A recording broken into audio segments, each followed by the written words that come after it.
અરવલ્લીના શામળાજીમાં એટીએમમાંથી ચોરી થઈ। ચોરી કર્યા બાદ તસ્કરોએ એટીએમમાં આગ લગાવી દીધી। 5 શખ્સોએ એટીએમમાંથી 5,50,000ની મતાની ચોરી કરી। સીસીટીવી કેમેરા પર સ્પ્રે છાંટી ચોરીને અંજામ આપ્યો। પોલીસે ચોરીને લઈને વધુ તપાસ હાથ ધરી છે।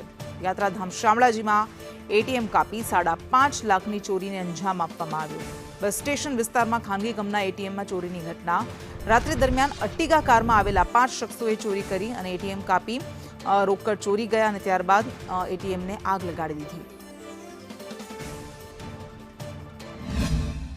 રાત્રે 4 વાગ્યા દરમિયાન અહીંયા બાજુમાંથી પડોશીનો ફોન આવ્યો કે તમારા એટીએમમાં આગ લાગી છે। તો હું ઘરેથી તાત્કાલિક ધોરણે અહીંયા એટીએમ ઉપર આવ્યો અને એના પછી મેં જોયું તો એટીએમ મશીનમાં આગ લાગેલી હતી અને મને જોતા ખબર પડી કે એટીએમમાં આગ લાગેલી છે, પરંતુ એના પહેલાં ચોરી થઈ ગયેલી છે।